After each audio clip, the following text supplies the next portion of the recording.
Hello, friends, and welcome back to the Jank Tank episode number 52. My name is Timothy Zaccanino. I am going to be hosting for you today, and I've got on the line with me my Pick 2 draft members here. I've got Teld, as always, and subbing in for Chrys this week, we've got Daneelius to talk with us about some peasant stuff. Daneelius, welcome, as always, and Teld, you're always here, but welcome as well. This episode's probably coming out like a week behind schedule. We had a really cool episode lined up with myself, Chrys, and Teld, but we had some audio issues that meant we had to scrap the episode and we couldn't re-record it right away. Chrys is out of town this weekend anyway, so we're a little bit behind schedule, but we've got a cool peasant episode coming up here where we're going to talk about the kind of aftermath of Modern Horizons 3, the long-lasting effect that it's had on Peasant Cube in particular, which we're talking about Peasant Cube, but you could talk about MH3 in general and the effect it's had on stronger cubes or modern or constructed formats or like vintage cube. It's really just one of the most powerful sets we've had in the last couple of years, if not the most powerful. Before we do all that, do want to mention that Daneelius is here with us, but we are not doing this as a bonus episode. Daneelius has been upgraded to full cast status or whatever, so this is going to be a normal episode, which means I am going to be doing our normal housekeeping, which I'll get into now. And that means, remember, the best way to support Jank Gaming and the Jank Tank podcast is to join our Discord server. Come draft with us, give us your feedback. It's a great place to hang out with like-minded individuals and talk about Cube, Retail Limited, whenever that's actually happening, and all things Magic. You can find links to the Discord server wherever you're listening.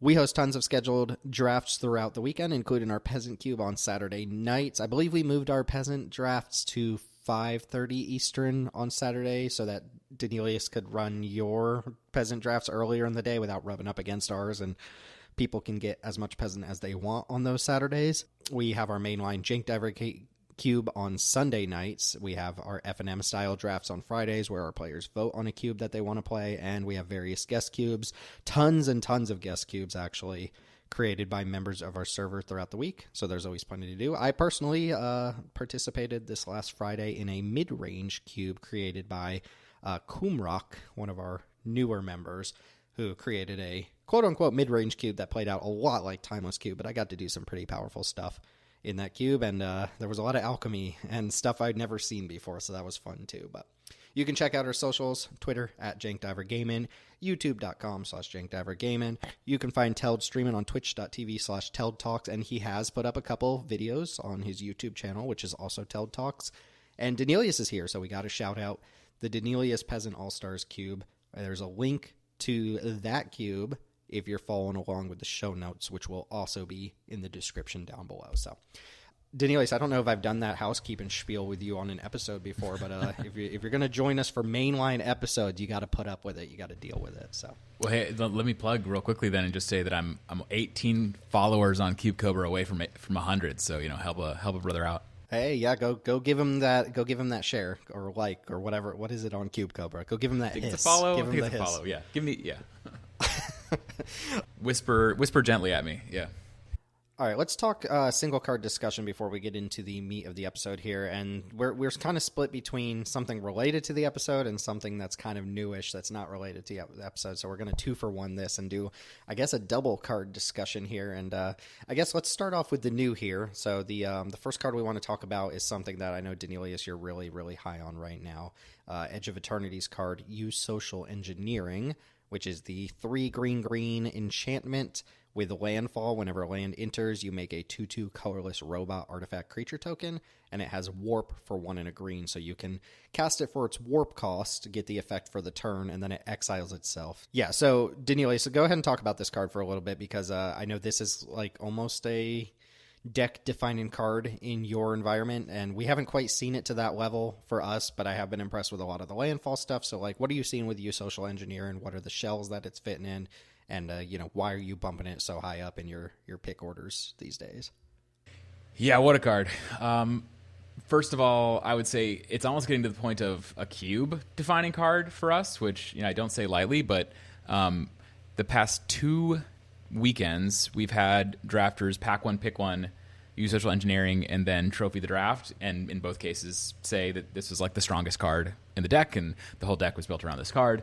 And I do think that at least in my environment, we're getting to the point where if you're looking to do a kind of green grindy thing, this is the way to do it, or it's definitely the best way to do it. There's some other options that we talked about offline, like Tanook and Gladiolus, but this is very much a defining card in the environment right now. I think there's so much going for it, but the key to the card, and I brought this up in the set review that we did for Edge of Eternities, but the key for the card in my mind is the fact that, half of the time you're running this, something along those lines, half the time you see this in your opening hand, I should say, you get to do the play of warping this on turn 3, playing a fetch land, cracking it immediately, getting 2/2/2 robots. And in that scenario, you've spent essentially 3 mana.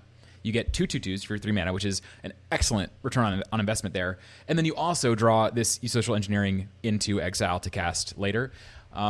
And when that happens, it feels so backbreaking. It does not really feel like you can come back, especially when you're on the draw. It just kind of feels like the game is over. And even when you don't get to go for the kind of the full send like that, just being able to play this for 2 mana anytime, in your developing stages of the game, get your 1/2/2 robot out of it, and then again still draw this into exile. That's also felt quite strong, not quite as backbreaking, but very good. So some of the things that make this card great, one is the fact that, as we're going to get into later in the episode, MH3 fetch lands are, in my opinion, the best lands we have in Peasant right now, and they're fantastic with this card. Also, this makes colorless cards, or colorless robots, artifact robots specifically. So, if you happen to have artifact synergies like Sarenth Steel Seeker, for instance, and the fact that these robot tokens get to synergize with other elements of your deck gets to come into play. It's just an incredible card on rate and efficiency that also allows green to grind in a way that it really hasn't been able to, while also having synergy application with things like the warp text on this card or the fact that it makes artifacts. So just an incredible card that synergizes incredibly well and also gives new life and power to the MH3 fetch lands. Yeah, it's such a cool design too. Like, we had Chocobo Racetrack earlier in the same year, like literally the set before Edge of Eternities. It was Final Fantasy into Edge of Eternities, and it's like, oh, they're doing this again. Chocobo Racetrack was kind of like a laughingstock card for Limited, like really bad. That people played it all the time. It was really bad. In fact, if I remember correctly, there was a card from Magic Origins that did the same exact thing with like no bonus. It was just, Zendikar's Royal, right? 5 mana, make a 2/2 with landfall. That was the whole card. And then Chocobo's Racetrack was like, okay, but the things have landfall themselves, so like it's a little bit better. And then you social engineer in, Teld was like, should we talk about this card? Should we consider this card? And I was like, I don't really think so. Like, Chocobo Racetrack was so bad, so I fell into that trap of like using the analog that was bad and assuming the new card that did similar thing but was clearly better was still bad. And turns out card's not that bad. I think people in Edge of Eternities Limited kind of caught on pretty early with the lander tokens that you could like get the double 2/2 turn on like turn 4 or whatever, and with fetches and Peasant Cube you can do it on turn 3, and 4 mana, or making 2/2/2s is usually 4 mana, right? Like, that's usually a 4 mana spell, so already you're ahead of the curve if you're able to play this on turn 3 and crack a fetch or something like that. And then if you tack on the fact that this warps itself into exile, it's almost like 3 mana, make 2/2/2s, draw a card, which is very good. Which, sorry if you already said that. I might be repeating what you literally just said. And then, yeah, you add in all the other facts you said, like it makes colorless things. You'll talk about that a little bit more later. It makes artifacts, which don't matter in green too often, but there are synergies with it.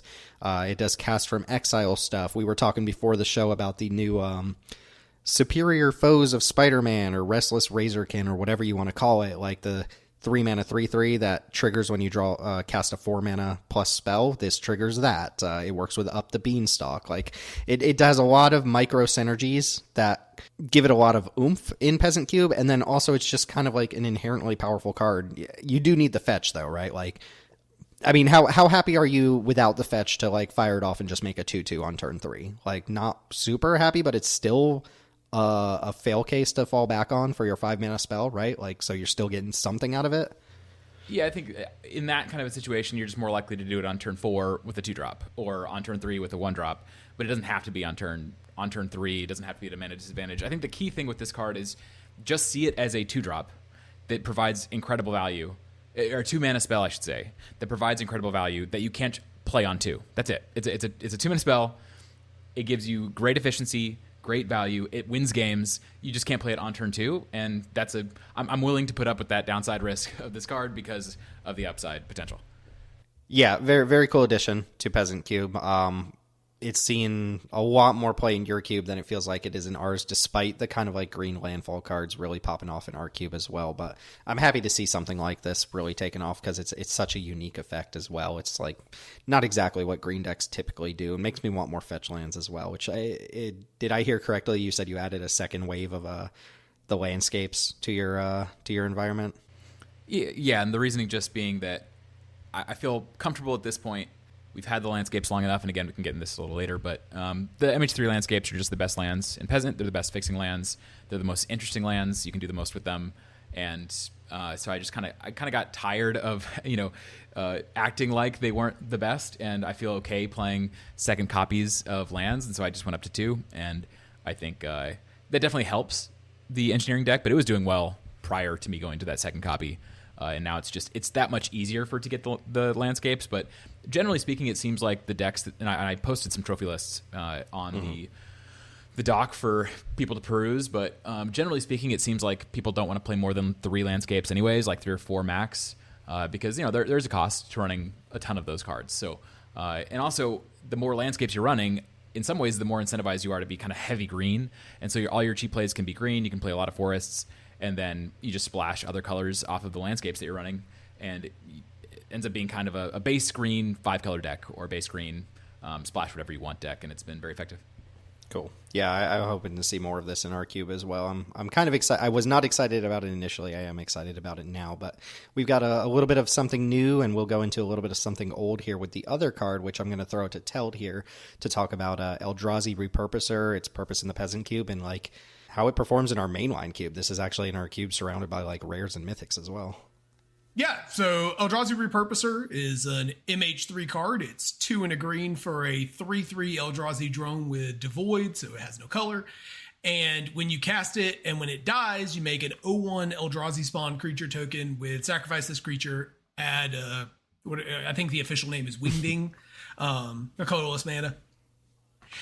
In any case, this card is one of the best cards in MH3, actually, I think, outside of like the really, really powerful rares. It's not all that hard to see why it's a really good card. It's got a cast trigger, which means it gets around counter magic. So even if your opponent wants to counter on that turn, you're still getting your ramp.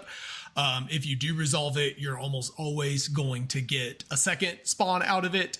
So it works with token strategies. It works as an on-curve play. It works for ramp decks. It buys you chump blockers. It just kind of is a utility, Swiss Army knife of on-curve effects for green. And given that green generally has a better late game than everybody else, and generally that green wants to get to these big things as early into the game as possible, the fact that the repurposer is probably going to have to trade for a real card is really powerful. I think it's a lot less interesting than new social engineering, but repurposer shows up one of the most consistently trophying green cards in the cube.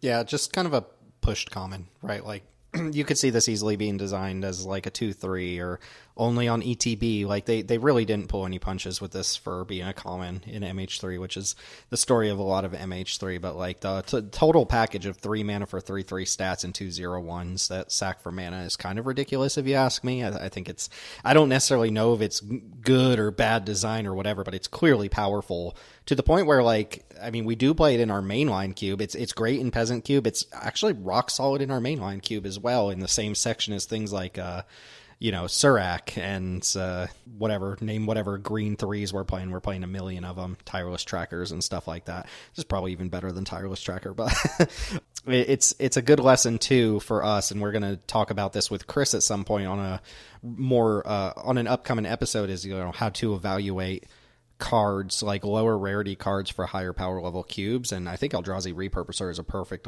kind of poster child for that. A card that totally gets there when it's surrounded by more powerful cards because of just what it does on its own, while also being just a rock star card for Peasant. And that colorless part matters for, something that Daneelius is going to talk about a little later in this episode as well, I believe, with, the potential for colorless decks in Peasant Cube because of a lot of the Modern Horizons 3 stuff like this. Yeah, I think it's one interesting thing about this card, if there is interesting things about this card, is that it provides a little bit of crossover space into the sort of sacrificey creatures dying space for green. I think green usually struggles to kind of do anything with that. And I think your social engineering actually can provide a little bit of that as well, where, you can take advantage of stuff like Blood Artists or Umbral Caller Zealot type cards that are looking for sack fodder. These are not optimal for something like that. But if you end up in a weird space where you've got these cards in your deck and that's kind of the lane your black cards are supposed to be going, I could see something there with this. But most of the time, this card's just a really, really good 3-drop that kind of sets you up for the rest of the game. It also has some synergy with a Horrific Assault, which, usually... I was going to say the same thing, yeah. Yeah, usually the Horrific Assault gain 3 life is kind of flavor text, but Eldrazi Repurposer does make that happen. 3/3 is big enough to kill off a lot of creatures. So hard-hitting question with some bonus text. Again, Modern Horizons 3, just power creeping something that came earlier in the same year. But we'll get to that. Daneelius, do you have any thoughts on Repurposer outside of like the pretty obvious this card is good for a common?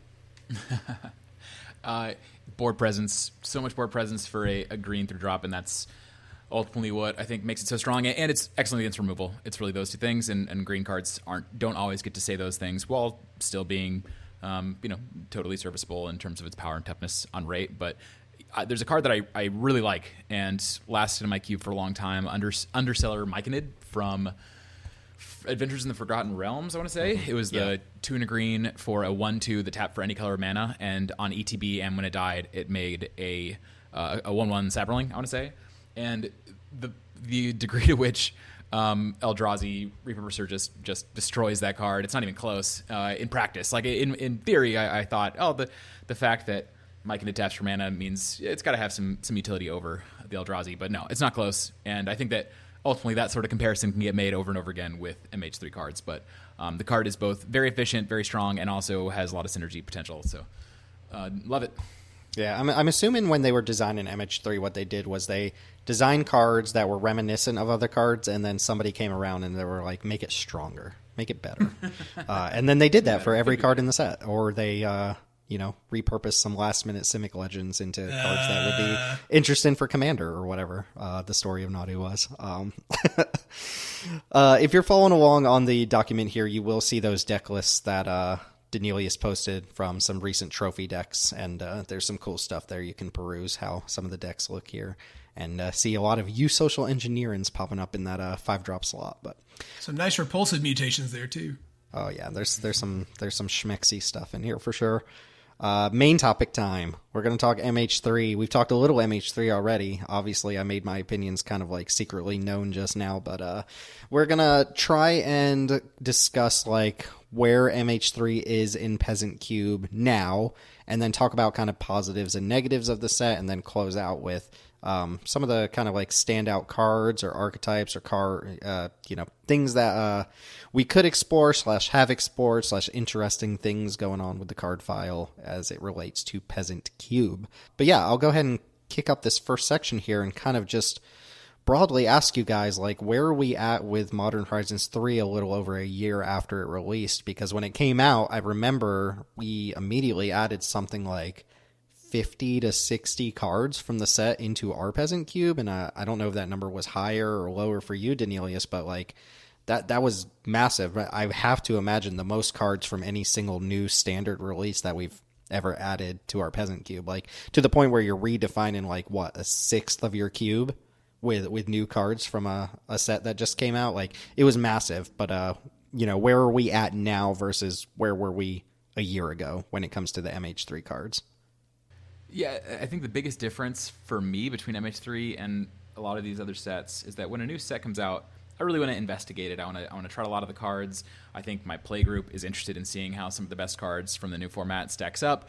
And so I'll often add a lot of cards from the new set. I also have a large environment, which matters a lot for your ability to kind of test new cards. So it's not uncommon for me to add 30 to 40 cards from a new set. But then pretty quickly you figure out the ones that aren't good enough, and that number goes down to like 20 or so for most sets, and then even lower for some of the lower powered sets. For MH3, I started, I want to say, at 50 cards. Now, this included lands, and I've just gone up from there. And I think I could continue to go up if I wanted to.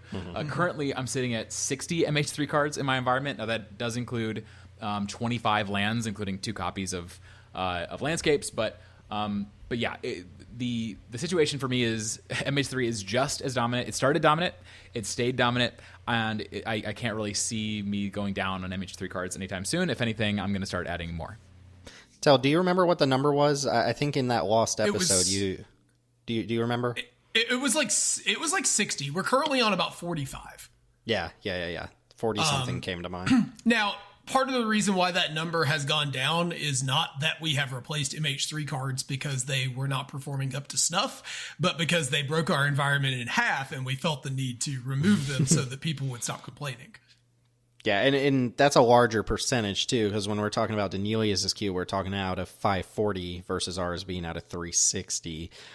So, like, we have a larger percentage of MH3 cards despite having a lower amount. And, like Daneelius just said, we could be playing more. We could be playing some powerful stuff. There's things like the card that comes to mind, Conduit Goblin, the red-white, Boros aggro card. We could totally just be on that card. It's an excellent card. It didn't get cut because we thought it was bad or something replaced it on power level. It's just we wanted to put something else in its spot. And there's got to be at least 20 to 30 cards in that vein that we could totally be on without, talking about the broken stuff that we think is just not healthy for our environment. And we could probably get up to the 75 range if we really wanted to. There's so many good designs. I can even see some cards that are kind of niche, like Metastatic of Angel, performing reasonably well in our environment. That's to even exclude cards that we know are broken, like Amped Raptor or Rallad the Implicit Maze, or Essence Reliquary was kind of messed up because our environment's a little bit slower and more grindy. And so there was a lot you could do with that card that was super miserable. I don't know if that card was necessarily oppressively powerful, but it did feel like it created game states that were just actually unwinnable quite frequently. Mm-hmm. And the cards are some of the best cards in the cube too. It's not just that they're equal to everything else and there happen to be a bunch of good ones. It's no, a lot of MH3 cards are really good, to the point where a lot of times you'll hear people joke, if you see a Peasant Cube pack, it's take the Alchemy card, which we're not on many of those at this point, so that doesn't really apply, but you take the Alchemy card and then you look for the MH3 symbol. And if you don't see anything that fits those two descriptions, you can consider whatever else is in the rest of the pack. Which, I mean, absolutely. To put some numbers on it, my environment, I try to, again, grade all the cards. We've talked about this before, but then the grades that I put on the cards are kind of a combination of my feelings and then also the feelings that I get from my drafters. And right now we have 20 MH3 cards as being B- or better, as in cards that you're pretty happy to first pick. That's almost half of the cards in my environment that are B- or better. And what that means is, when you start a draft in my environment, a lot of the time you're starting it on MH3 cards. That's just what it means. And another way of saying that is that your drafts are just going to be dominated. They're going to be directed by the power level of MH3. Yeah, and that's not to say more powerful stuff hasn't come out in the what is it? How many sets came out this year? 45? However many sets came out in 2025 or the end of 2024. It's not to say there aren't powerful stuff. There isn't powerful stuff coming out in those sets, but so often we'll see new cards in the set and it'll be should we talk about this on a review episode? How do you feel about that? And it's well, we got this card from MH3 that's just better than it already, right? Every time the new Blood Artist comes out in every set, we're going to have to compare it to Marionette Apprentice, or every time we get the 2-mana green, self-mill card with a little bit of upside, we're going to have to compare it to Malevolent Rumble, and it feels like those have been winning out in pretty much every comparison. I'm struggling to imagine what power creeping some of these cards would even entail. Malevolent Rumble is so unbelievably powerful that I don't think you can power creep that card without it just being a rare. I mean, what just as an example, what were the other green self-mill cards that we got this year that we could have considered, and just it was very clear it'd be minimum second place to Malevolent Rumble, if not worse than that. The Dredger's Insight comes to mind. Dredger's Insight, sure. Cash Grab. There's the new one from Edge that's or maybe it was from TDM that was 2 mana and mill 3 and you gain 3 life, something like that. They're all just obviously worse than Malevolent Rumble by a large degree. And it's not even that they're just worse. Malevolent Rumble on most of these cards is better card selection. But on top of that, it spots you a Lotus Petal, which is in and of itself so unbelievably powerful, because if you need it to, Malevolent Rumble is a single green mana, right? You get if you need to use the Eldrazi that turn, you only spent 1 mana to dig. And if you can wait a turn, you generate a mana. It's crazy. It's so unbelievably powerful. I mean, I was listening to a recent episode of Limited Resources, and in the sign off, LSV was talking about his cube or vintage cube in general, and he said, like, full stop, said Malevolent Rumble he thinks is the best green card in the cube, like, period. Which to me is insane as someone who doesn't play in those environments and like just kind of like theorizing the power level of cards with things like fast bond and, you know, channels and stuff or whatever's getting played in vintage style cubes these days. But to say like Malevolent Rumble, this common from, you know, a modern power level set is the best green card that you like are currently / could be playing in a cube of that power level is like wild to me. Well, and so often, so a lot of the cards, the situation with power creep since MH3, in my mind, most of the time, you're not seeing a card that is clearly power crept on an MH3 card. In fact, I would argue that we've basically never seen that except for some of the worst MH3 peasant cards. But one example maybe that somebody could bring up if they're skeptical of this idea that MH3 is in a pretty dominant place in Modern Limited would be something like Emrakul's Messenger to Mischievous Mystic. You know, Messenger was the MH3 card, and then we got Mystic and Foundations. And for some people, that's just a clear upgrade. I would argue that that's more of a side grade. They're doing slightly different things. Maybe Mystic, in the end, ends up being a better card. But to me, that's kind of part of the point, is we'll just never see... Or sorry, I think it's unlikely that we'll see for a long time real power creep on the vast majority of these cards, where it's just, hey, they took an MH3 card and made it better. It'll be...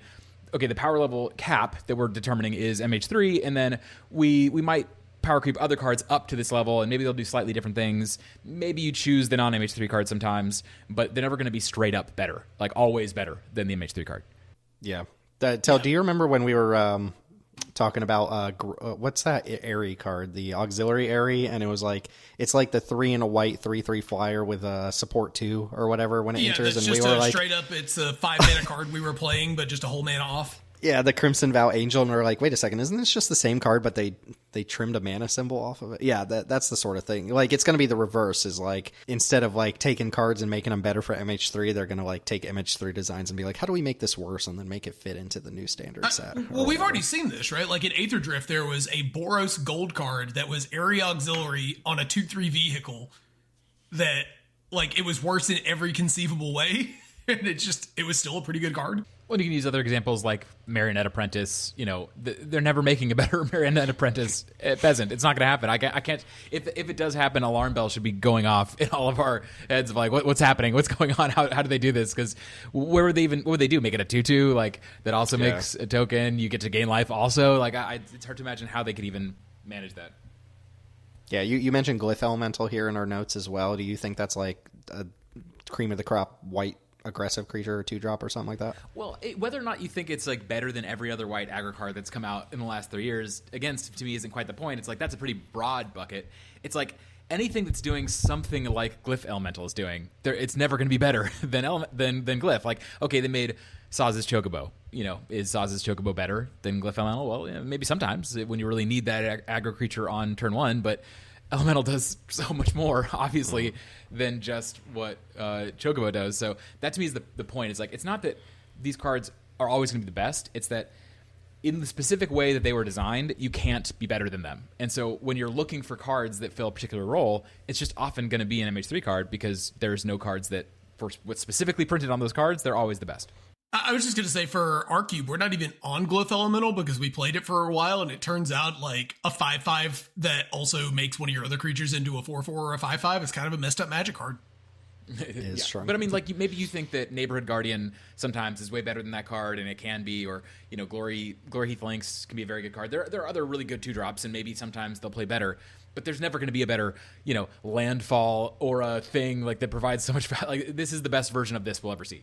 You know, the opposite coin of that, and we're saying this with like a hint of negativity. We'll talk more about whether this is a positive or negative here in just a moment, but we should mention first that MH3 has redefined peasant mana bases. Like I guess just as a kind of transition point between this point and the next one, like I think that it's overall a positive, right? We got the 10 landscapes, like the 3-color cyclone landscapes, and we also got the 10 2-color MDFCs, like the Stomp and the Revitalize and Repass and stuff like that. And before that, like your peasant mana bases were either all gain lands, deserts, and tap lands, or you were breaking, rarity restriction for like scry lands or something, just to kind of have better lands. And, MH3 kind of redefined that. That's 20 lands, 2 full land cycles that you could replace like effective guild gates with something meaningful. And because of the landscapes, because these are fetch lands in Peasant, and because they touch all 10 of the 3 color pairs, you get to unlock so much more synergy now with things like Use Social Engineer. Use Social Engineer and probably would not be a B+ card in your environment, I don't think, if we didn't have access to these landscapes. I have to imagine that's true, right? Totally. And it's not just the landscapes, though. It's also the MDFCs. And I think that's the thing that makes kind of the story of MH3 for Peasant not exactly clear, is that if you want to be really negative about MH3, like I kind of feel MH3 is defined positively, Peasant is defined positively by MH3 because of the lands, because of all the different lands. I don't know what it would look like to ban MH3 from my environment. It would change so fundamentally, disregarding power level. But again, just what the MDFCs and the landscapes allow you to do is so much more interesting than what we've ever had before in Peasant, unless, like you said, you were breaking rarity, which, look, maybe that's not a problem for you at all. It's not what I'm looking for out of my environment. So I think it's hard to be totally negative about MH3. I think it's clearly changed, mana bases for the better. I think this particular aspect of MH3 is pretty generically positive. I think there's some mixed feelings about some of the actual cards, like the actual creatures and spells and stuff. But the lands opening up more options that weren't just guild gates, I think is huge. I think it also raising the ceiling there is really nice, because while they haven't really taken advantage of it outside of maybe the 13 life lands in Duskmourn that were pretty cool because they could come into play untapped, they've really just been on this like guild gate plus or guild gate adjacent type of cards for the last few sets. But hopefully at some point we're going to start seeing again them pushing the space, and the landscapes give them that room to do that. Mm-hmm. And some of the MDFCs, some of the 2 color MDFCs fit into that same overall picture of like pre-power creep and certain things that can come after. Like I think Stomp, right? And I'm like, why would you ever play one of these like bite plus effects at 2 mana unless it does something really, really good when you just have it attached to a land? And I was thinking about this yesterday a little bit, and this is kind of tangential to the topic here of MH3 specific, but I wanted to ask you guys a question. Like, we love MDFCs. They do so many cool things, but like, is more MDFCs actually a healthy thing for like card design and stuff? Like the more you repurpose things as MDFCs, the more you kind of like field out equivalent effects later on down the line, right? Or am I just like overthinking that thought? I think you're onto something in the case of like Bridgeworks Battle Stomp, because those are just generic removal spells that it's just like, well, we've got a generic removal spell that is also a pretty good land. But I think in the case of less in the case of something like Witch Enchanter, though I do think it pushes out obviously any Rec Sage variant in white for the foreseeable future. But the cards that really jump to mind are cards like Glasswing Grace and Strength of the Harvest and Legion Leadership. These cards that I would never consider putting in a cube if you just gave me the card. But when you slap it on the back of a land, then suddenly I'm a lot more interested in it. I think that's cool use of this utility creep. I do have some concerns when you are talking about cards like Stomp, though. That one specifically, we actually did see, I guess, because Bloomburrow came out later, we did see them power creeping in that space of just like, all right, well, what if we made a card that was like a bite, but also a damage engine, but also a card advantage engine, and just slapped it all into one card? You don't get the land, but boy, does it do everything else you could imagine. One thing that comes to mind is Commander on this question. I play a fair amount of casual Commander, and I definitely, over time, my mana bases have been moving more and more towards lands that are also spells in some way. Either they're the channel lands or they're MDFCs themselves or whatever. And I think overall it's a good thing for the game. And I think that one of the things that keeps it from kind of ever running out of control in Peasant is that you're limited on the amount of tap lands I think you can really get away with. Even if your environment is fairly grindy and mid-range, like you still can't miss your 2-drop in cube. Like that's not a thing you generally want to do. So I think having more than 3 or 4 tap lands in most cubes or most decks is a mistake. And so from that perspective, I think it's going to be hard to ever get to a point where it's like, oh, I made a Peasant cube and it's 20% MDFCs because they're just all the best cards. Like, I think you want to be careful about that. But I hear what you're saying, that it does take away a little bit of the magic of a lot of cards that we see come out when it's like, oh man, isn't that just a worse version of this MDFC? Like Revitalizing Repast, I think is a really good example where, you know, it's going to be pretty hard to play cards like that over Repast ever again, you know. And what do you have to put on a one mana card to make you excited to play it in your cube instead of Repast? Fireball on Tyvar Stan, I guess. Exactly. That was just something I was thinking about the other day. I was like, I would love to see more MDFCs, but I certainly don't think I would like to see every set have MDFCs to the point where like they're just the best in class versions of whatever they're doing. Which I don't think is the case with all the in fact, most of the MDFCs from MH3 I don't think are best in class as far as the spell slot goes, but the flexibility definitely makes it like, why would I play the other version of this when I can, you know, slot this into my mana base or whatever. We should rank MDFCs sometime. We should get together and do a tier list of MDFCs or something, which you can find on our YouTube channel if you dig back about a month or so. I was getting clowned, by the way, by Fuller and a couple other people about disagreeing that Sundering Eruption was an S tier MDFC. They're fully Ben Daneelius pilled on Sundering Eruption equals S tier. Nice. Good A plus. Good A plus. They're correct. It's the only option. It has an S in its name, Tim. That's right. Oh, everything with S in its name gets a C snid S tier. Y'all can look that one up. Look up C snid on Scryfall. I'm not going to do it for you. Okay, transition point here. We're talking about MH3 a lot. We're playing a lot of MH3 cards. There's some really cool things going on with the lands. There's very interesting and innovative design going on with a lot of the MH3 cards, and clearly we're not quite as far gone as Chrys, who like sees the MH3 symbol and throws up in his mouth a little bit to the point where he wants to make like subpar like cube design decisions just so that we're not playing MH3 cards. But we've noted some kind of like issues or red flags that come up with this stuff, and that brings us to the question of like, what are the positives and negatives of like so much of, you know, 2025 Peasant Cube being defined by, you know, MH3 and a lot of the commons and uncommons that came with that set. Yeah, so one of the reasons why I wanted to even talk about this is I saw a Reddit post maybe a week back or a couple weeks back, and it was kind of in the wake of a lot of the negativity surrounding Spider-Man and Universes Beyond, which is not the topic of today's oh wait, do people not like Spider-Man?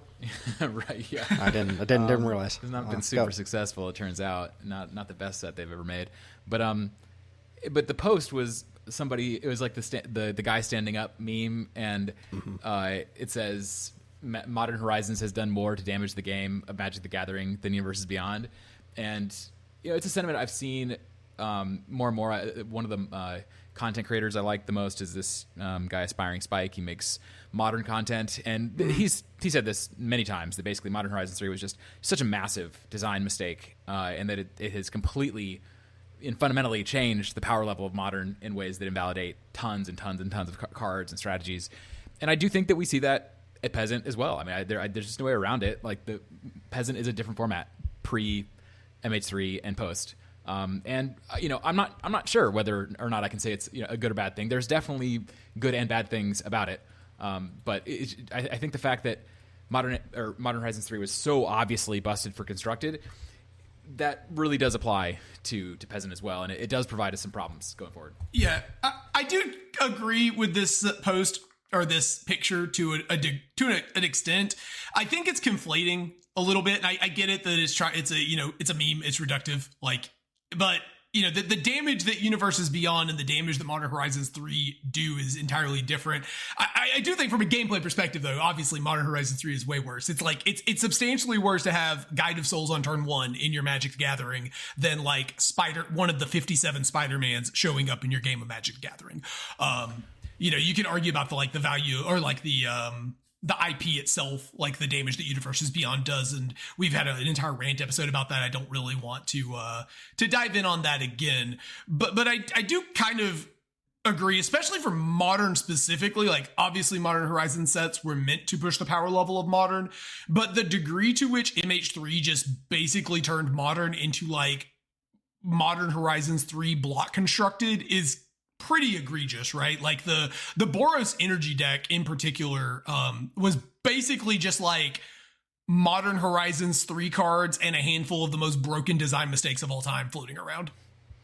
I think there's an argument though that MH3 kind of does a similar thing to Peasant in the sense that like especially for smaller cubes, your Peasant environment kind of becomes MH3 set, an MH3 set cube where you're playing with some other stuff, so you don't have to run multiples, but MH3 has such a dominant presence in Peasant that it's kind of a similar effect as it was to Modern. Yeah, I mean, as far as the meme goes, the MH versus UB thing, like, I agree with what Teld said, but ask me again when we're reviewing Star Trek next year, and, like, I might reverse my opinion on that, because that's got to be the deal breaker for me. But for our purposes, for Peasant Cube design, as cube designers, like, it's hard to say that it's a negative thing, right? Because we have control over what we play. I mean, if we thought it was so damaging to include cards like Malevolent Rumble and Marionette Apprentice because it fields out whatever comes after in that same vein, like, we have the option to not play those cards. Maybe we're playing something subpar instead, but like we have that flexibility. So like it's only options for us, right? And you could argue like you should probably be playing the better card. And if you are playing the better card, that means, whenever they print a Scout the City type card from Spider-Man, you don't get to play it because you already have that spot occupied by the MH3 card. Like, yeah, maybe that's bad. Maybe that's not healthy, but it seems hard for me to say like this is a bad thing for cube designers when you have the choice to say no to it if you think it's a bad thing. So to me, it's options. Like, you just have options. And like, if you go with the option of playing MH3 cards, it's just you accepting the fact that like these are going to be the top tier things, in particular categories, like the green cantrip or the black aristocrats card or whatever, whatever category of card you want to pick out. So, I mean, I definitely hear that. And I think that's an argument I've heard plenty from cube curators that basically like more options is better. And so, we want to see power creep all over the place because, maybe a power creep on Slivers cards would make Slivers Peasant playable or something like that. So let's just have everything be power crept and I just get all the options in the world. And I think that can be true. Where to me that clearly doesn't work is for Peasant environments for cube environments in general, where part of what you're selling is this concept of all-stars, or like you're saying the whole point of this environment is we're selecting the best of the best cards ever played. I think about Vintage Cube, for instance. And, LSV, I think some other folks for their vintage environments have been taking out initiative cards and monarch cards because of what they do. And it's really hard to justify their inclusion in some of these environments, even though they want a power max and they're like, we're willing to play Time Walk and these other busted cards, but this is just like too far for whatever reason. And if in the case of MH3, if you imagine them coming out with MH4, for instance, and it's 350 cards, and every single one of them is best in class for their template. And really, if you're being honest about having a best in class Peasant Cube, you just kind of have to play all of them. And I do think that would be a bad thing if that happened. I'm not saying that's what happened with MH3, but I do think that would be a bad thing if that happened because it's just removing from the cube design space one possibility, which is a cube that is intentionally playing all the best Peasant cards ever, because suddenly that becomes a boring cube to play. You're just playing a particular set cube. So I do think even true. If you're somebody who's like, I want, I like having options, I do think aggressive power creep is still bad for cube designers on the whole. You want some amount of power creep, but really aggressive power creep I still think is probably bad. It might be, but I think you're also locking yourself into this mental paradigm that you have to play the best cards. And like, I know you have a different design perspective than we do, but we actively don't do that. Especially like in our mainline cube, we make very specific decisions around cards' power level, and we'll just ignore cards if they feel like they're too strong, or we'll take them out or after they show that they're too strong. So I think this is partly a thing that cube designers are having to get around to, is that historically, yes, cube was just a museum of the best, but you can't adequately design cubes as effectively if you are just inside that paradigm. And there's so much space that you can be using that isn't doing just power max to top to bottom. Yeah, I don't necessarily like that sort of design philosophy in the first place, because my understanding is that's kind of how Cube developed, right? Was play the best card. That's what Cube is. It is the best cards, but obviously, we're not at that point where that's what Cube has to be. And I always find it really, really silly when I'm looking at someone's Peasant Cube, like all-time vintage Peasant Cube or whatever, and they're on Skull Clamp next to Savannah Lions and stuff, and I'm just I don't understand why you would want this. You have control over not letting this be a thing in your environment. But so I don't. I just my argument is that those cubes in the first place aren't that good to begin with, like from a design perspective. But that's maybe a controversial opinion to start with. No. I think that is a very reasonable one. But so to kind of defend the Power Max perspective, because I definitely share it to a large degree. In my cube, is intentionally kind of Power Max, but with heavy caveating. But I think the argument would be something like the one that I've had with y'all in the past, where when you start curating for power level, the downside, or at least a downside of curating for power level, is that it puts way too much control into the hands of your drafters that are the most loudest and the most complaining. And I don't. This to me isn't coming from personal perspective, because this doesn't happen that much in my environment. But I talk to Peasant curators and cube curators in general all the time who say, I basically have to do what my drafters want me to do, because it's so hard to even get, a cube draft going, like, to the table, that if I'm playing with some cards that people just think are too strong, well, then I kind of have to take them out. And when you start to curate for that, towards that end of just, we're trying to make sure we never have a power outlier, well, then people's definitions of power outliers can be different, and it can be very difficult to stay objective when making those decisions. And one of the nice things about, at least in theory, a Peasant Power Max environment specifically, so we're not talking about vintage Power Max where you can have like Black Lotus and Time Walk in the same environment as Savannah Lions, like you're saying. But theoretically, at least, the nice thing about Peasant is that there's these power level guardrails around the format of, well, it has to have this Peasant rarity. And you're right that doesn't quite work when you go back far enough in time and you have Mother of Runes and Strip Mine and whatever else. And these cards would obviously not get printed at Peasant rarity today. And that led me to kind of a thought experiment where I was thinking to myself, okay, how many of the cards that I consider to be, unprintable at Peasant levels today, how many of those cards actually could have gotten printed at a Peasant rarity in MH3? And I think a lot of them still definitely couldn't. So, Strip Mine, they would never put Strip Mine or Mom or Skull Clamp at an uncommon rarity in MH3. But, what about something like a Grafted Exoskeleton or some of these other cards? Like, could you imagine maybe some of these power outliers at Peasant in MH3? And maybe I could. Well, it's funny you mention this, because I could almost imagine something like Giver of Runes, not Mom specifically, but the powered down version. I could have almost imagined that in MH3 as a Peasant card. Sure, built in a library or something. Yeah, I think you're... I think the best argument for people, or the argument, if I wanted to kind of steel man what I think is the best reason to be power maxing, is that it takes away a lot of the arbitrary decision making that can kind of come with power guardrails. Like, sometimes the decisions we make are just because we, the designers, feel like it's a good decision. Whereas when you're just playing with the historically best cards, there's less of that, though there is still some, because environment context matters a little bit and things like that. But I do think you talking about the loudest people in the room does open an interesting segue about how everyone hates Chrys.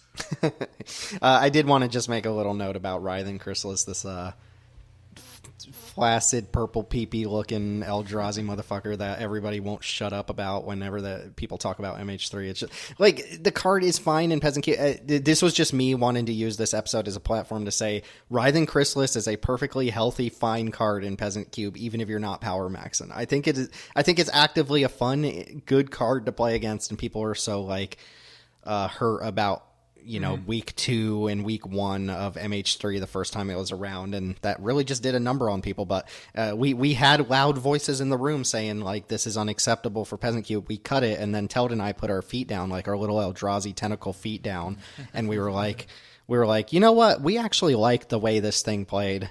We liked what this was doing for Gruul, which is not like a top tier deck, and we put it back in, and it has trophied, at least 2 or 3 times in the last 6 green trophies or whatever. But it's a powerful card. I don't want to downplay it.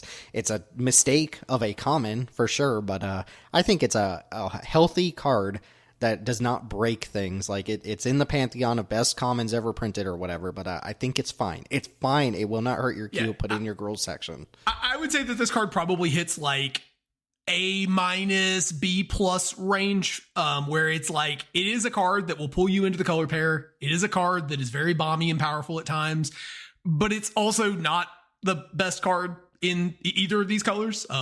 You know, there are better cards in both of these colors. It just happens to be that this is a really good girl card. Just relax, people. It's okay. And Okay, but to me, this is why this topic is actually kind of fascinating, is that I do think that what you're describing there is a lot of just people arguing back and forth about subjective feelings and how good is this card actually in Cube. I really don't actually have any idea. Like, I don't have enough data to be able to say that conclusively. Like, I've seen it in play in a Cube context a dozen times. Like, is that enough? Is that enough times to be able to say, like, it definitely isn't good enough, or sorry, it definitely is too good, or it definitely isn't too good? Like, I'm not sure. What I can tell you is that in MH3 Limited, it was by far the best peasant card, or not by far, but it was the best peasant card.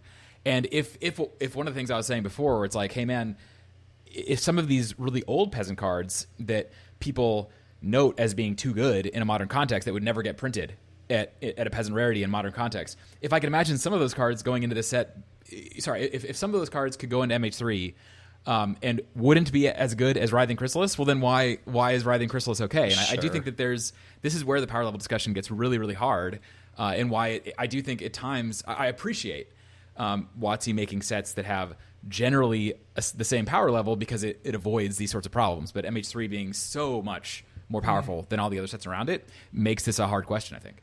Yeah, I mean, this is also just an issue of being unable to divorce your opinions from retail, right? Like, they're not the same formats. Writhing Chrysalis was... It's true. I get your point. I agree with the point you're making that, like, it is kind of a vibes thing. I've said before that cube curation is as much vibes as it is like trying to be objective. But when you don't have all of the supporting cards around Chrys, and you aren't able to cast 9 mana spells off of your Chrys, it isn't nearly as broken. I mean, it is still good, but most of the time Chrys is generating some value, and it's a like slightly overstated creature once you've gotten that value unlocked. But, you know, there are a lot of ways to beat it. It does not win all the time. It is a multicolor card that is in arguably a weak underperforming color pair. Just like shut up about it, people. Shut up about it. And to kind of like cap off something that kind of encompasses everything Daneelius is saying there too, is you're comparing cards that were printed in MH3 to kind of like all-timer ridiculous uncommon common prints like your Mother of Runes and your Skull Clamps and your Sylvan Libraries and stuff like that. But like, the kind of general underlying point there being is some of the stuff printed in MH3 is some of the best common and uncommons ever printed. Like, It's literally in the same conversation as those cards. And that's kind of like the whole point of this discussion, is we got literal all-timer cards out of this set that we don't see being replaced, and are in the conversation with some of those cards that we poo-poo a little bit. I think Skull Clamp and Mother of Runes and Strip Mine are still a tier above anything we got in MH3 at the power level, but you could make that argument for some of the tier like 1.5 all-timer common and uncommons. Like Sylvan Library does come to mind for me as a not quite,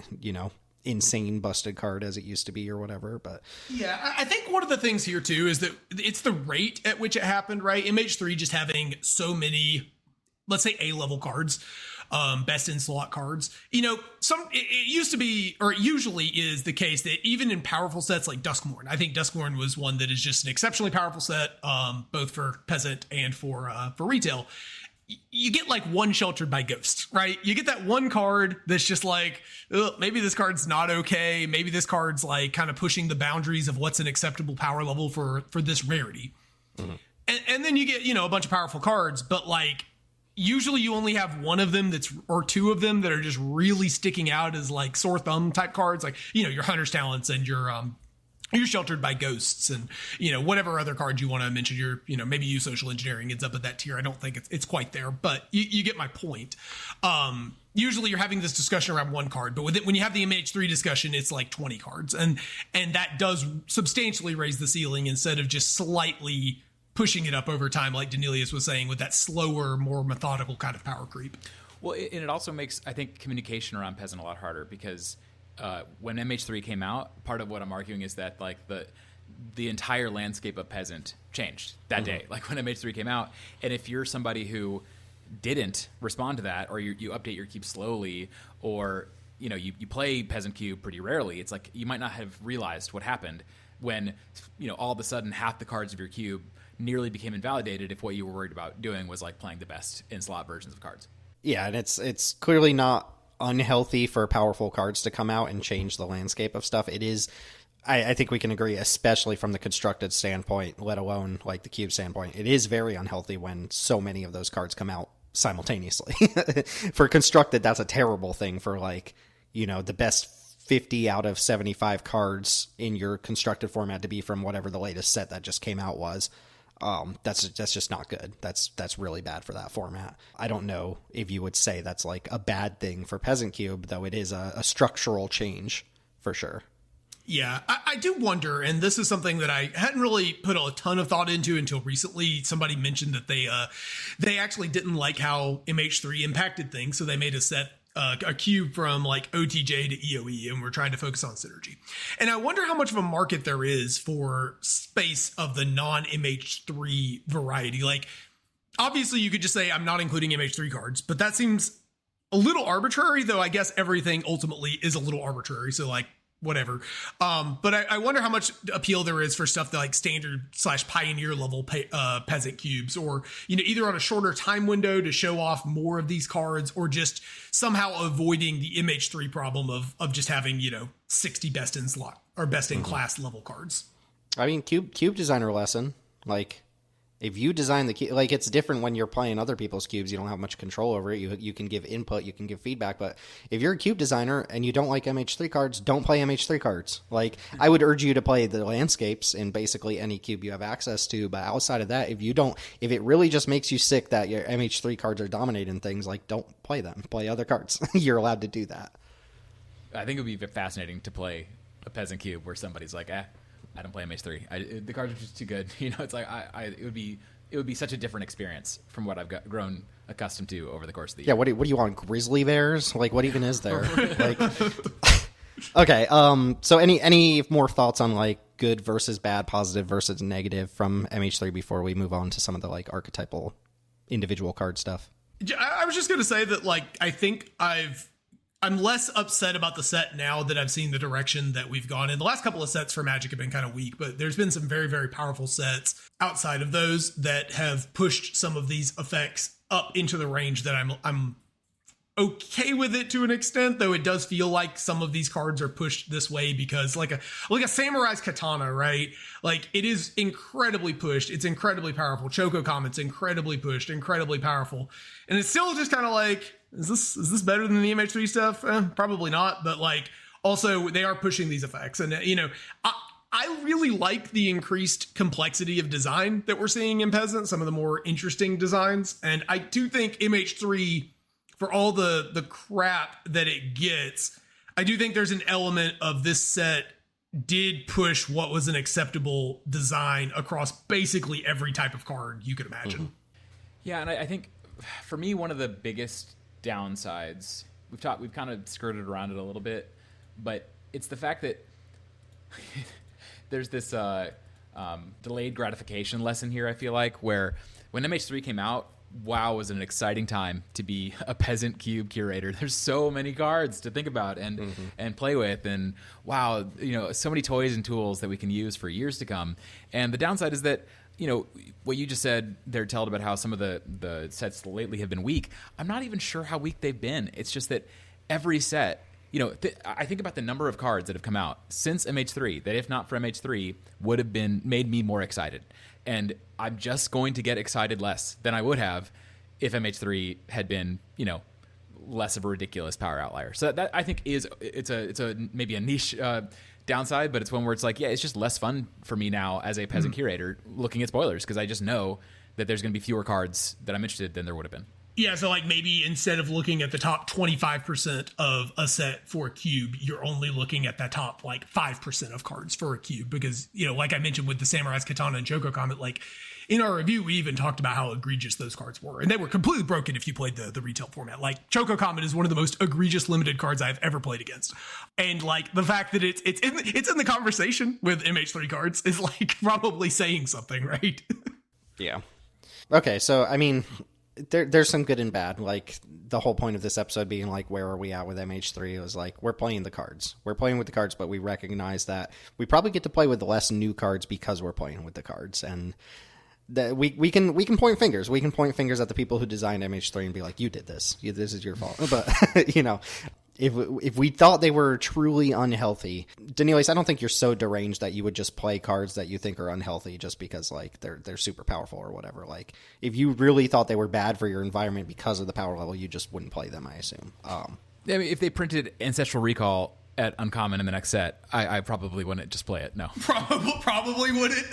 You think about it though. Probably. That would be big stoopies, right? That would be big stoopies. No, I think we would. I think you would. I think we would get a message in our Discord that said, "Hey guys, I think I'm going to give this busted Ancestral Recall a shot." I'm going to give it a shot. They would slap the promotional Final Fantasy poster art on it, and he'd be like, "Oh, I can't do it. Okay, let's transition into kind of the final segment here of talking about some archetypes that emerge from this, some individual cards that we think are neat or cool, card design in general. And I guess I'll let Daneelius start off with this kind of like colorless spectrum thing you were talking about before we booted up our recording here. Well, yeah, just one of the positives, I guess. Like, we talked a lot about negatives, but yeah, to me, one of the positives of MH3 is because the power level is so high, some of the, like, archetypes that would otherwise be pretty niche, and if you look at modern, you know, other retail sets like TDM or you know, Aether Drift or whatever, and you look at their retail environments and at some of the archetypes in those environments that are, you know, side archetypes you can draft in the format, rarely is it going to be the case that those archetypes can be lifted out of the retail environments and just played in Cube, because you need a density of powerful enough cards to make something like that work in Cube. But because MH3 was just so powerful across the board, kind of all of its archetypes work in that way, where you could be like, well, maybe I should just try this package of MH3 cards in my environment, and it'll create a powerful enough archetype to try. So one that I've been thinking about lately, I'm not saying I'm definitely going to do this, but I'm definitely investigating it, would be some kind of a red-green colorless archetype, like we saw in MH3. You know, definitely using the fact that Chrys is such a good card, but also playing stuff like Titan's Vanguard. Which my recollection is that you guys tried Titan's Vanguard for a while in your environment. I could be wrong about that, but Vanguard is a way to boost your colorless cards. Glaring Flesh Raker is a modern playable, you know, combo card that does require a Wingding to cast, but it incentivizes you casting colorless spells, but also just having colorless creatures in play. It that Heralds the End also requires a Wingding, but it's 2 mana for 2/2, and it makes your other colorless creatures get +1/+1. So you can imagine kind of like a red-green Devoid Eldrazi style deck, but the fact that so many of the tokens in Peasant right now are colorless means that, you know, there's at least potential for some sideways synergies there. I wrote down some of the colorless tokens, like the Job Select Heroes from Final Fantasy, Gnomes from LCI, Glimmers, Incubators, Manifests, Servos, Bro Soldiers, Robots from Edge of Eternities, Mites from Phyrexian All Will Be One. So tons and tons and tons of colorless creature Thopters in like a blue-red space. So I feel like there's something here. And one of the questions would be for me, like, all right, how reliably can we get Wingding for It That Heralds the End and Glaring Fleshraker? But one of the card types that makes that easier is MH3 cards called Landscapes. So, you know, again, like this idea of just maybe taking a pile of MH3 cards and saying, hey, if we port this to Cube, does it kind of work? And I think this just might work as a way of giving red-green assertive decks a different angle to take. And that's why I'm even looking at this, is that right now assertive red-green decks are in the dumpster. Just they're not performing well, and people are not even trying them. So I'm looking for different ways of doing this. Sorry, I have to be that guy, because if I don't be that guy, someone in the comments will. But Glimmers are white. They're not colorless. They just look like colorless tokens, but they're all white. Sorry, my bad. Okay, small rules question. If you cast a prototype for its prototype cost, it's that color, right? Yes. Until it's in play. Okay. Yeah, if you cast it for its full cost, I believe they're all colorless. But if you cast it for like a blue prototype, it's a blue spell on the stack, so it doesn't. Okay, so they would still get pumped by It That Heralds and Titan's Vanguard. You just you wouldn't get the Eldrazi spawn. I think they gain the. I think prototype says they gain that color, but I'm not actually 100% sure. Like, they might be that color once they're on the battlefield. Oh. But I'm not sure. That I think that's baked into the prototype rules or something. But I don't know. Prototype was not a slam dunk like I was hoping. Yeah, I don't know about prototype. Out of curiosity, though, you guys did play Vanguard, right? Or am I misremembering? I didn't think we did, but now that you say it, like I kind of remember it a little bit. I don't remember.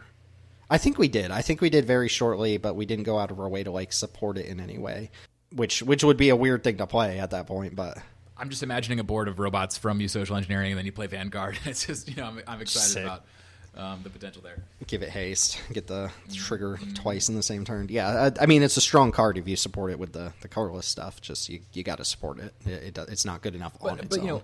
I think you could do a similar exercise, for instance, with energy. And I know that might sound kind of crazy, but I think the energy cards are good enough, like Amped Raptor and the Lightning Bolt, Galvanic Discharge. Like, I do think there are good enough energy cards that you're willing to play anyways, that if you threw in a little bit of like energy archetype support, for instance, I've been contemplating the blue uncommon creature. Let me get what it's called, but the landfall creature that you get energy on landfall, and then you can pay 6 energy to draw a card. Royal something.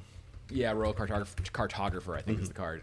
And again, because I've increased the amount of MH3 fetch lands in the environment, I'm like looking for other ways of benefiting from landfall. Maybe that's a card that gets interesting as an energy enabler. Like I'm not certain of that. I think that similar for modified. I think there's a number of modified payoffs from MH3 that might be better in, the modified deck was the worst deck in MH3, but Cube's a different context.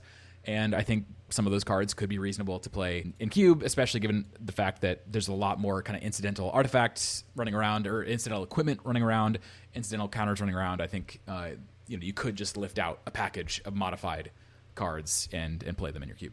Mm-hmm. I mean, you could say the same thing of the like blue black draw 3 package, right, with the sneaky snacker and the mindless conscription. Maybe there was 1 or 2 others in there that aren't coming to mind, but I know those 2 were like kind of the package deal that were good enough for Peasant if you supported them with a couple more like draw 2s or such. Teld, did you have a couple standout cards you wanted to mention here? It looks like I threw a couple images on the dock. I assume that came from you, but might be some Daneelius stuff still. Not sure. These are actually Daneelius's, though. I do want to talk about the blue card. Okay, talk about the blue card. Tell me about the blue card. Yeah, so I mean, Tamiyo Meets the Story Circle is not one that I've seen play in any regular Peasant Cube, but it is a card that, again, when we were talking about interesting designs, that the synergy layers on this card have continued to be just something that I find really fascinating. Tamiyo Meets the Story Circle is the blue 1 saga that gives you like a Bane Veil protection effect the first turn you play it, and then you can discard cards and you make double that many clue tokens.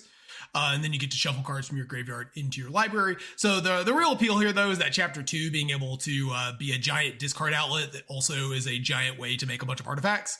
And I'm not sure there's anything like fundamentally fair you can do with this card, really. I mean, it kind of does like turn into an expensive, turn every card in your hand into a draw 2 if you want it.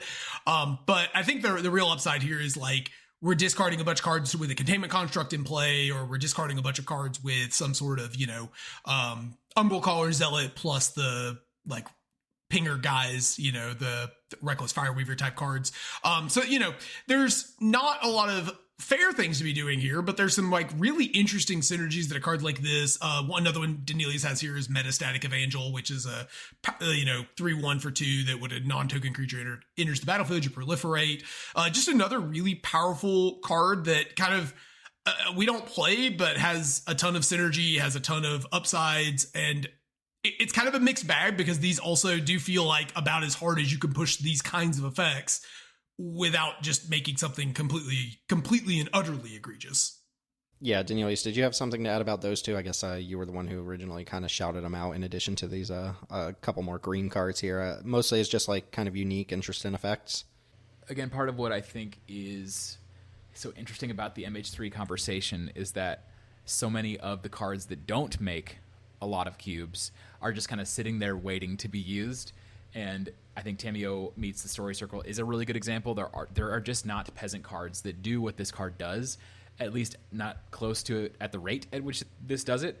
And maybe right now there's not a good enough reason to run this in your environment, but enough cards like Marauding Mako or Skyray or whatever that trigger off of a lot of discards, the more cards that can make use of putting 3 clues into play one time, whatever. I think that this is just waiting to be busted in some way because it's doing something that no other card does at its rate. Same goes for Metastatic Evangel. I've heard from multiple Cube curators that, yes, this card is fragile, but if it sits unmolested in play in a deck that is doing rosy cotton stuff or, other +1/+1 counter synergies, then this card goes really, really hard. And again, I can imagine a world where you're maybe trying to play some kind of an energy sub-theme in a color pair, and then Evangel gets a lot better. Yeah, Metastatic Evangel is a card waiting for a white main lion to enter its life.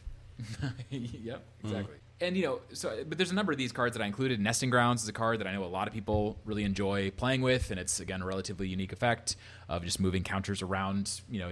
Works really well with Sagas.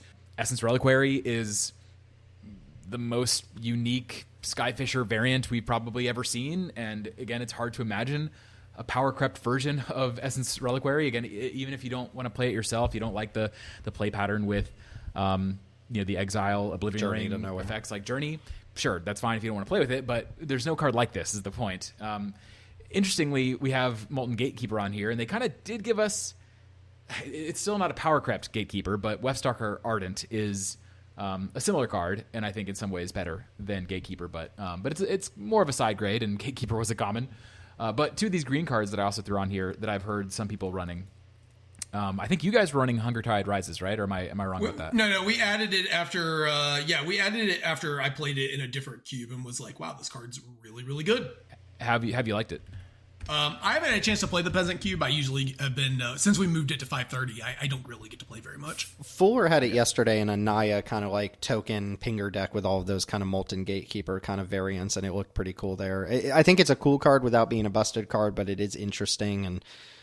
Fits a lot of different, well, not a lot of different deck styles, but definitely fits the like token-centric decks. I mean, if you just think about this card, it's like 3 mana, make tons of cardboard, and then also give you some utility on top of it. Why is this card not being played more? I have a hard time coming up with a reason why I'm not playing it. Hop to it with a additional option at the end. Mm-hmm. Yeah, I mean, the upside, too, gets really good if you're running Steadfast Unicorn or if you have Nurturing Pixie. Those are kind of the premier cards you want to have with this card. But, yeah, just a very, very powerful card. And it also needs to be mentioned that we said hop to it, but because this is a permanent, there's just all the conversation about game objects and permanents being able to do stuff come into play here where you can buy it back or you can pick it up or whatever. You can't use the fourth chapter, unfortunately, to go get a pixie and then pick it up because it puts itself in the graveyard. But you can still, if you've got any recursion effects, like one of the things I was doing, and we ended up adding this card as well, was you could use Woodland Acolyte to put it back on top of your deck and then use the Woodland Acolyte to draw it and just get it going again. And like, that's not anything, in and of itself super busted, but it's just these kind of little layered recursion effects and being looping and all that sort of stuff that lets you get far more out of it. It's a drip feed for a card like Quina or Peregrine Took if you're playing those cards. So yeah, really sweet card that I think we glossed over because it's a little slow, but this is like, when you think about, would you pay 3 mana for 3 1/1s and the ability to sack any number of creatures and put a creature of that mana value into play, I would play. I think I'd play a sorcery that did that. So when you get the drip feed of it, it's usually pretty good. Mm-hmm. And the other card I've listed here is Lion Umbra. I don't think Lion Umbra is particularly good. I want to be clear about that. This is green for an enchantment aura. Enchant a modified creature specifically, and then the enchanted creature gets +3/+3, vigilance, reach, and the Umbra itself has Umbra armor. So the creature can't be killed without the Umbra falling off. First, I'm not saying that this card is great. I'm not saying you should be playing this card. I am just saying, again, what peasant card can you point to that does this thing this well? And it wouldn't shock me if we get to a point where creature modification becomes such a normal part of your game to game experience that this is a thing that is highly castable. I think at the moment it's still less castable than I'd want it to be to run it, but that easily could change.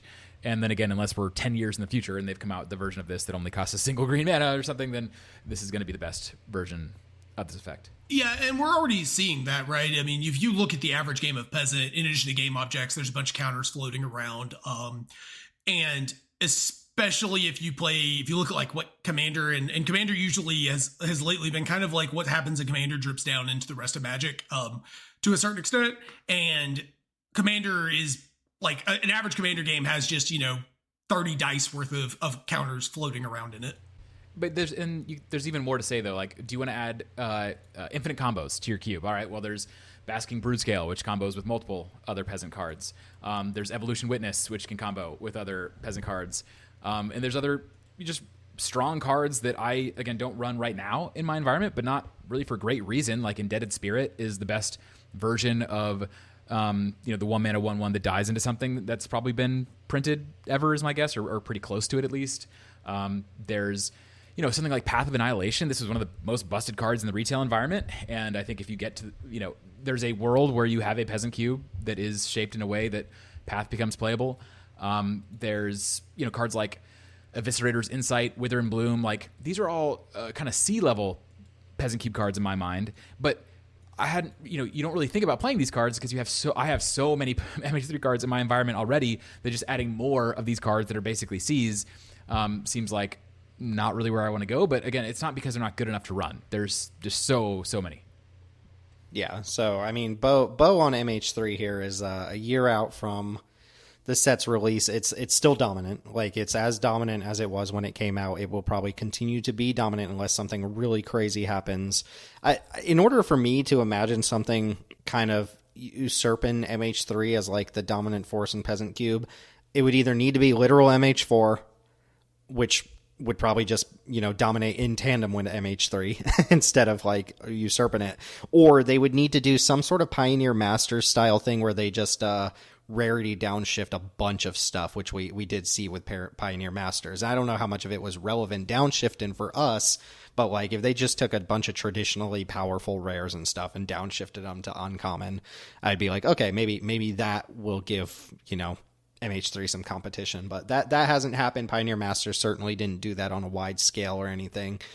So like we should expect MH3 to continue to be like top tier, at least like X percentage, 10 to 15% of your cube is going to be these really powerful MH3 cards, assuming you don't have any qualms against them.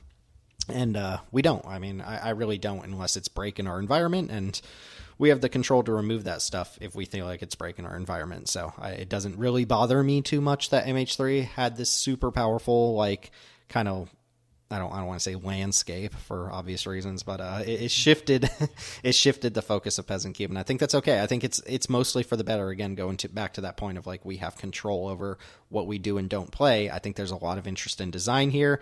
The only like kind of overarching negative that stands out to me is like when the new cards come out and it's like, we don't really want to play this because we have Malevolent Rumble. That to me is a serious negative when it comes to evaluating new sets. But it's not like we're just straight up skipping sets, right? We still do our Peasant reviews. We still end up with 30-page documents for our Peasant reviews. We've still got stuff to talk about, even if the kind of like final result is this isn't as good as insert card name from MH3. So I think there is some negativity there, but I think especially when you consider the way the land mana bases have been kind of restructured, and we're a year out, we've seen how things play, we've seen the power level of these cards. Like, I think it's overall mostly positive for Cube, probably net negative for any other format. But for Cube, I think it's net positive with some real negatives that, we've pointed out and probably should continue to point out moving forward. Yeah, I mean, put it shortly, it was a nesting ground of really powerful cards, but it didn't herald the end of Peasant Cube as we know it. It just does gatekeep some effects. Yeah, and it didn't metastatic evangel anything, or hold on, what other? It didn't herald the end of Peasant Cube. That's a good one. He did that one. Oh, did you? Damn. Oh, okay. Wow, I was listening and everything. It was a good one. I had to repeat. So yeah, final thoughts here on MH3. Are we happy where it's at, like a year out from its release? I think the main lesson for me of MH3 is one of delayed gratification, because I do think MH3 turned Peasant into a format that I enjoyed way, way more than what I had enjoyed prior to MH3 coming out. But the downside is it has diminished my excitement for every set that's come out since then, and that is a little bit of a bummer.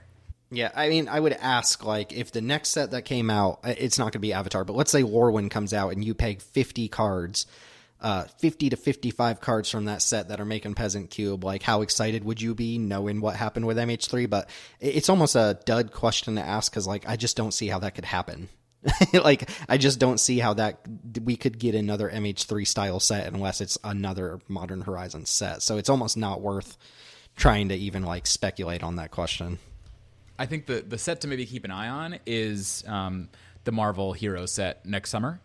They have definitely shown that the summer sets, the summer tentpole UB sets, are the ones that they're really like pushing, and I think they've already begun that with the Marvel set. They've said that the Marvel set is going to be absolutely huge. It wouldn't surprise me if it's the largest set they've ever made, and I think they're going to want it to be exciting at every rarity, and so it wouldn't shock me if we see. But again, MH3 was so unique.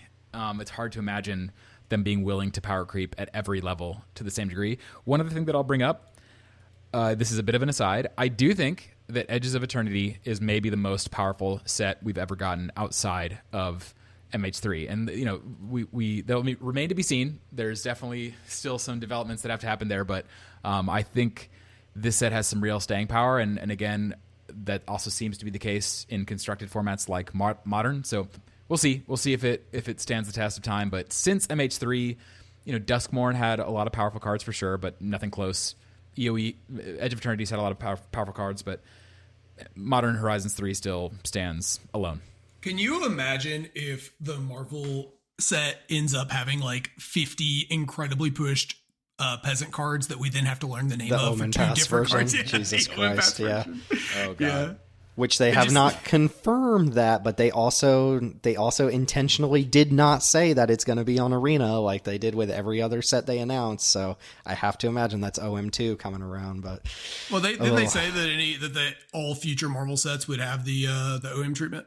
They did, but they've been very gun shy about specifically coming out and saying Marvel superheroes will be Omen Pass on Arena. Like they probably want to get away from Spider-Man before they make that announcement, but just like it's implied. Desperately trying to renegotiate with Marvel to get them for the licensing. We'll give you $10 billion if you let us do this. We can't do another Spider-Man. Anyway, I like that point about Edge of Eternities. I think Edge of Eternities single-handedly pulled Black-White out of the yard for us in the mainline cube too, with some of the power prints like Elegy Acolyte and Cosmogrand and Servandum. Yeah. Like Black-White. Lingering Souls was a big pickup from Edge of Eternity. it really Lingering Souls was a huge turnaround. Okay, so yeah, that's where we're at on Modern Horizons 3, and just to put a bow on it so people could shut about Chrysalis. That was the whole point. It was like, shut about Chrysalis, so we don't care anymore.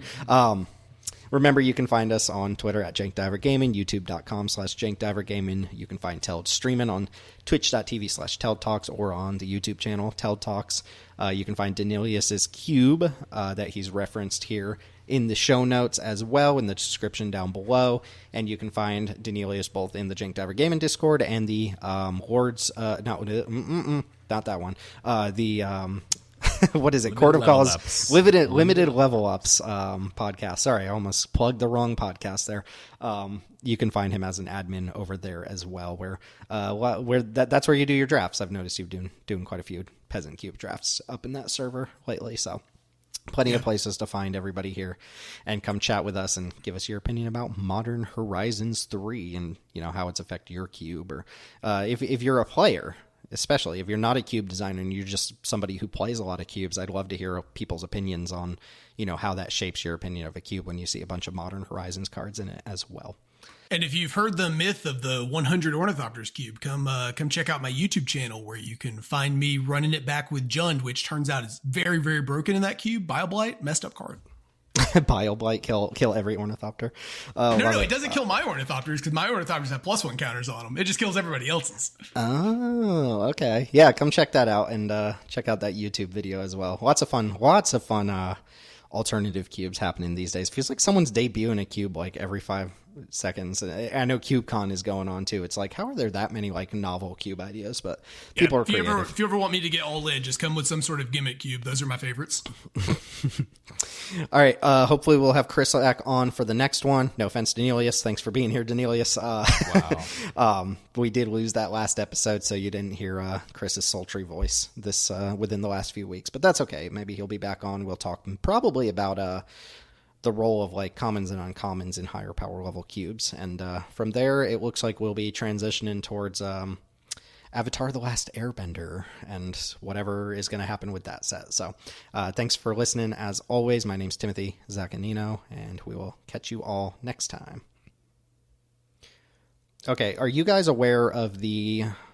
I guess if you're online at all, you probably know, but are you aware of the survey that Wizards of the Coast put out like a few days ago asking for feedback on Spider-Man? No. Yes, sir. Okay, you're. I've so been touching grass. Okay. Well, What's that like? It's soft. It's nice. Is it? I always thought it was pointy and weird. People blew up about this on social media, but they asked some very, you could say poor or shisty questions on that survey, which they normally don't do. But one of the questions they asked was, it was something like, did any social media influencers give you a negative opinion of Spider-Man? And then it was like, list them. Tell us who it was. Yeah, it was like, can you tell us who gave you a negative? And the question was not like, did social media influence your opinion of Spider-Man? It was, were there any people who spoke negatively about this who made you feel like this set sucked, and who were they? And it's just like, first off, what a shitty question to ask. Like, well, they just need to know where to send the Pinkertons. They're clearly like, it's like, why would you ask this in that and frame it that way unless you're just looking for like a scapegoat for why your set sucked or whatever, why your set didn't sell or whatever. The way that the question was framed, it was like, name somebody who spoiled your opinion of the set before playing it. And so the idea was like, you're going to like it. Obviously, you're going to like it because it's Spider-Man, and we knew that this was going to sell well, and it didn't. And so it must have been that somebody poisoned the well for you before you had access to the cards. And the tone deafness is stark because, like, no. What everyone has been trying to tell you is that the set is so bad that the second you sit down with the card file or you start to play it, you're like, man, this is lame. And no, that can't be it. It can't be that. No, it's got to be. Am I out of professor. touch? No, it's the social media influencers that are wrong. Oh my. Limited resources made you feel like the set sucked 2 weeks after the set released on Arena or whatever. Okay, well, that's what happened. There were some other really weird questions, but I thought in light of this really shitty survey, I would give you guys some survey questions, as if I were a WotC employee. So I'm going to survey you guys. Yes. And the only rule is you must answer every question, and you can only answer on a scale to 1 to 5. I'm not going to tell you what the fuck that scale means. Just answer on a scale of 1 to 5. And you must answer the question. You can't skip the question because you couldn't do that in the survey. You could not skip questions. You had to answer the questions if you wanted to get to the end of the survey. So this one comes directly from the survey, and I think I'm quoting it exactly. But on a scale of 1 to 5, I have more money to spend on Magic. Actual question they asked on the survey. I have more money to spend on Magic? Yeah. On a scale of 1 to 5. I liked Saffron Olive's response to this, which is that, I could give blood, I could maybe sell all my other possessions. So from that perspective, yeah, I mean, money's fungible. I could conjure some more money to buy Magic cards. I could just like not have go live out my car, and I'm sure I could have more Magic money. But well, I appreciate the extra context, but I do need an answer on a scale of 1 to 5. I'm gonna say 5. Give me hard 5. Okay. I'm going to go for a 3. I am on a bit of a tight budget, even if I started selling plasma. Okay, next question. And this one's very similar to a question that was asked, which, by the way, you could not skip and did not have a 0 on it. How many collector booster boxes have you purchased in 2025? On a scale of 1 to 5. On a scale of 1 to 5. You can't skip the question either. 4. I'm going to say 4. Okay. Do you enjoy the current direction of Magic the Gathering card design? And also, do you enjoy life? On a scale of 1 to 5. All right. Well, I don't enjoy life, but I do enjoy card design. So where does that average out to? I've been mixed on card design, but have generally been enjoying life. All right, let's go with a 4. Good answer. I love that they're sorry, I need a number. Right. 3. Give me 3. Okay. I love that they ask this on every survey. They're like, how do you feel about Hasbro and Magic the Gathering as a company? And it's like, I feel very differently about those two things. Can we not lump those together? Okay, this one's actually from the survey. Was alchemy a mistake? Wait, that was on the survey? Yes, that was word for word. All four words. Is this a yes or no, or is this another 1 to 5 question? 1 to 5. What? This might have been true or false, but I'm pretty sure it was a 1 to 5 question. I'm going to assume that 5 means strongly agree, and I'm going to say 5. Okay, I'm going to assume that 5 means strongly agree and say like 3? 4? 4. I'm going to go with 4. All right, a few more questions. What is 10 minus 4? And remember, you must answer on a scale of 1 to 5. 2. I'm going to say 2. Yeah, I think 2 Good, is correct. good. Yeah. Are there any social media influencers you'd like to snitch on that we can blame for the failure of Marvel Spider-Man? Yes, I would like to throw the Jank tank under the bus. I appreciate that, but I need you to answer on a scale of 1 to 5, please. 5? 1. Okay. Well, I say 1 is the right answer. 1. Okay, what's your favorite speed on the start your engines mechanic? 1, because there's so much promise. This is on a scale of 1 to 4, for what it's 3. worth. We're almost there. Or 5. You can just go with 5, right? Because you just can't do it.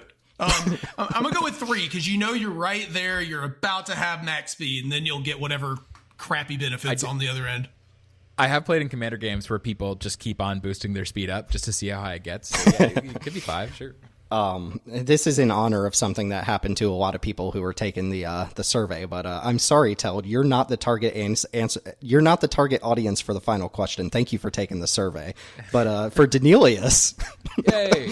what was your favorite release of 2025? And I want to remind you that you need to answer on a scale of 1 to 5. Well, let me tell you. 1. 1. What a set. Yeah, what a set. Never will forget that one. Yeah, they did. Depending on how you answered certain questions earlier, they just would not allow you to answer later questions. They would just cut you off and be like, "You're not the target audience for these next questions." People were very upset about that. Never forget Hazardous Blast. I think the thing that is maybe more scary than the survey itself is the fact that it was just obviously created by AI, and that Hasbro's already giving over their their survey asking responsibilities to ChatGPT. I took so we were writing about it for news, right, for my job, and it was like, obviously we went kind of like full on like Wizards is doing something bad here with our article, but I took the survey to kind of be informed about what I was writing, and that question that was like, do you have more money for Magic? I was like, what? Well, first off, no, but also, like, why are you asking? And why are you asking it like that? Asking for a friend. Do you have any money you can give me? It's the way they ask, too. It's like, do I have money that I could spend on Magic? Sure, but, like, the question should be, do I want to spend more money on Magic, right? Because that answer is no. I imagine, like, calling up Domino's and trying to place an order and, like, do you have more money for pizza today? And it's like, I could buy another pizza, but, like, I don't need it. I probably shouldn't. Yeah, the survey was a mess, and I usually do take those surveys, and that one just the influencer question exploded online to the point where they took the survey down for a little while. Though they did put it right back up with the same exact question when I took it. They didn't change the question, so I don't know what they're. Forget you saw this. They're like blacklisting like people or something, or influencers or whatever, or maybe they won't give them spoilers anymore. Like I don't know what the purpose of that question was, other than to like try a couple months from now to be like, yeah, the social media take on Spider-Man was largely responsible for the set flopping or whatever. And it's like, what? No, that's just a scapegoat. So, negative social media influencers creating a toxic environment for our wonderful set. Yeah. Also, Blake, I guess, responded to the blowback, and he goes, first of all, we don't and won't punish creators for having negative opinions of a set, even very negative. We just don't do that. That is such a bold-faced lie. It's like, are you serious? Are you telling me that if you had a creator that all they did was crap on all your sets, you'd be like, oh yeah, sure, here's a preview card, we're gonna keep working? Of course they wouldn't. That's so dumb. And to me, that's like a big problem right now with WotC speak, is that they're just gaslighting me constantly, and I don't love that. But Magic design and life going great. Yeah, not to let the recording go too long, but have you heard the news that TMNT next year is another small set? Yes. Though it was quote unquote designed to be a small set from the beginning. Do you believe that is another lie, or do you think it is? Do you think it is another March of the Machine aftermath set that's been repurposed? It's obviously a lie. 100% repurposed. Okay, yeah, that is my take as well. I'm waiting for New York sewer grate. Just please give me all the sewer grate. Give me like, cheddar cheese pizza or whatever it is. No, just run back hot dog cart again. Like, just run it back. Just like you literally just paste a turtle over Spider-Man in the picture. The set was going to be 50 cards, and they're like, there's just so many good ideas for new cards that we can make in this space, and so they had to double 6 the size. Michelangelos and 6 Leonardos and 6 whatever the other one's names are. Like, who actually? This is like where I really don't understand. Is there's so much space in fantasy for Universes Beyond, and we're already like year one, first full year after our second full year, whatever. We're already dipping into Star Trek and TMNT. This is our target audience. Well, I don't know. We're going way over here now, but I'm actually very excited for the Star Trek set.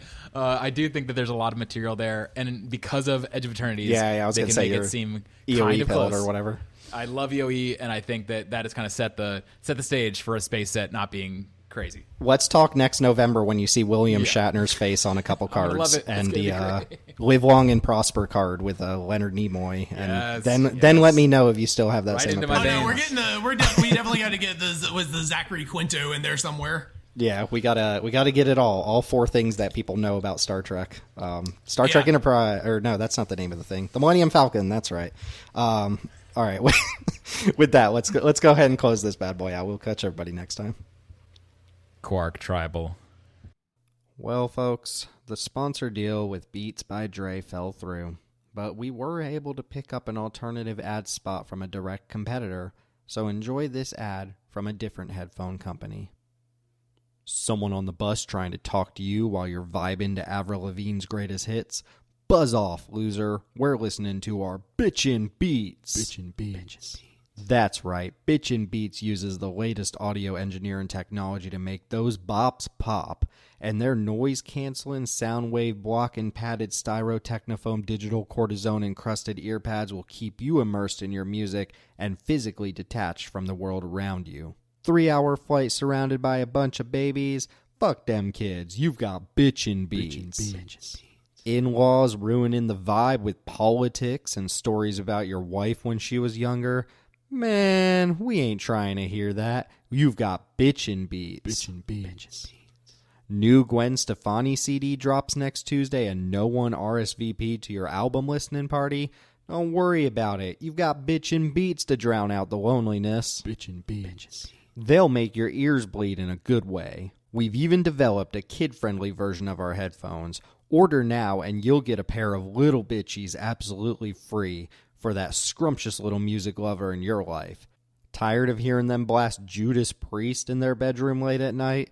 Get them a pair of Little Bitchies and you'll never have to hear them again. These waterproof, fireproof, grass-fed, microplastic-free, gerrymander and tax-deductible headphones will inject the music you love directly into your earbuds so loud you'll hear that music ringing in your noggin for the next week straight.